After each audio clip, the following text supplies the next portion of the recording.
buli wamu Abannayuganda bagamba nedda ekkomo ku myaka tulikyawo. Waliwo abakola research these polls. Buli poll eyakolebwa yeraga 80%, 82% zonna nga zirimu ebyo 80% and above Bannayuganda nga bagamba tuleme kukyusa kkomo ku myaka, kujjawo kkomo ku myaka. Naye abakulembeze ne bagamba newakubadde mugambibwe mutyo tetujja kikola. Kikulaga authoritarian rule nti obuyinza abantu babubajjako. Abantu bagenda okulonda tebaga nti kakati ono gwe tulonze. Twali Kayunga mwabiraba, twali Etese mwabiraba, twali mu 2021 mwabiraba. Kati authoritarian rule nti abantu ne bwe musalawo mutya amaanyi gammwe tegaweebwa kitiibwa. Kati ebyo byonna byonna bikulaga nti Uganda efugibwa n'omukono ogw'ekyuma ogwa nakyemalira. Bannabyabufuzi abali ku ludda ffe tuliko abagala enkyukakyuka ng'olaba engeri gye bayisibwa, bakubibwa, battibwa, tuziisa abantu baffe bangi balina ebisago, abalala bali makomera. Tugamba ekyo kikulaga totalitarianism ekiri wano e Uganda ne mawanga amalala.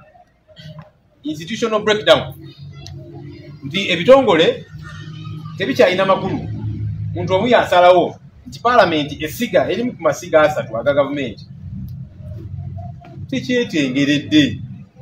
Muntu omu kyayagala kyekiyitawo, either ajja kubaawo ebisawo bya sente milioni 10 oba meka oba asindika aba SFC bajje mu parliament babakube ng'alina kyayagala okuyisa.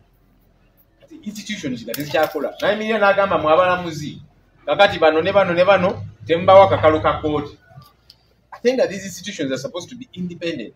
So ebyo byonna indicators zikulaga nti we are under authoritarian rule. Corruption, obubbi, tewali ggwanga litaliimu bubbi, teririyo. Naye kyetulina nti waliwo ababbi n'agabbi.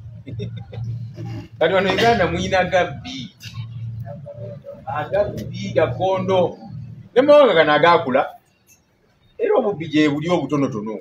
Usanga ono bamusibye babubbi, ono so gye buli. Naye ekyenjawulo ekiriyo nti omuntu bamukwatira mu bubbi babushu. Kati bano abali makomera ba Machete, ba Lubiyanga, ba Kalanzi, bani ba Dr. Besigye sibe bali badde makomera ng'ababbi bo balinaayina. Kati kino nakyo kikulaga obukulembeze obuli authoritarian. Olaba gavumenti engeri Museveni gye yagizimba. Naye Museveni ono nina bye nalinga naye Museveni yatukola bubi. Singa tulina Mandela owaffe, singa Museveni yakwata ebisanja bye ebibiri n'awuula, singa ensi yonna emutendereza, kubanga yava mu nsiko n'ajja akyusa gavumenti n'ataba na mululu n'afuga ebisanja bye n'agenda. Singa naffe ng'eggwanga twogerebwako, so yatukola bubi. Kati ffe batuwa linnya lye abamu nga balaba omusajja wa Kabi, abamu ku mumanyi story engeri gye bava erinnya lyenina yatandika bulungi nyina amala n'ayonooneka. Kati omulaba ebintu byakola yatandika avumirira African leaders who have overstayed in power. That is the problem of Africa and Uganda. Kati akikoze n'okusinga banne be yali ayogerako. Myaka kati tugenda mwana kakyatukalakata gavumenti, mukyala we minisita, abaana be bali mu gavumenti, muganda we oyo yalinga de facto deputy president Salim Saleh, oyo yali ye namba 2 mu byaddala. Ekifo kyalina kiri wansi eri senior presidential advisor, naye asamoninga aba prime minister, aba vice president, ba minister ne bambuka eggulo okumusanga. Abako bani baganda be kugamba gavumenti bwatyo bwakisika. Kikulaga authoritarianism, kubanga if it is not, it should be a meritocracy. Meritocracy nti abantu emirimu bagifuna ku merit, nti ono agwanidde asaanidde. Timwali badde ne prime minister nga Nabanga ne Uganda ne mukwata omuntu Obole awo ino okubeera ku level ya RDC ya prime minister ne Museveni bwe yali amaze okumuwa obukulu obwo n'aseka n'agamba I have my fishermen n'aseka kuganda naye ng'alaba tikyakoze tekiriyo mwagala bakakilipu ako n'aseka kuganga naye alaba kya buswavu. Tulina okwebuuza bannaffe, what does democratic governance look like?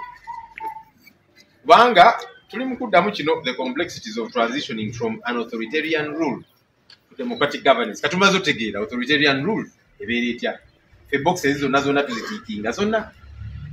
Kakati democratic governance efaanana etya? Ekifaananyi ekyo tulina okukipaintinga obulungi ne tumanya wa we tulaga, kubanga kiba kibi bwe tubeera mu situation nga tugamba Museveni abeewo agende. Gavumenti zikyusa emirundi mingi wano Uganda. Museveni si ye president asoose najja ate n'akola bikyamu ebisinga ebyoli. Ffe mu NUP tugamba tetugamba nti just Museveni agende, agende tutereeze eggwanga lyaffe. Tumanyi ensonga lwaki twagala agende, kubanga tulina ekifaananyi ky'eggwanga lyetwagala. So ababeere ne bagamba nti mwe just mugamba Museveni agende, nedda tulina ensonga lwaki twagala agende. Ate n'eggwanga lyetwagala tulimanyi. Batera ogamba mwe temulina alternative policies mumamanya ab'oluzunguzungu abatategeera, balowooza okubanga boogera oluzungu olw'amaanyi bategeera nnyo. Ne mbabuuza naye kakati so these alternative policies waliwo omuntu egwako eyo ku show biki ne mugamba kakati era sitya wagira wagisomako where is it? Omutunuulira ne mugamba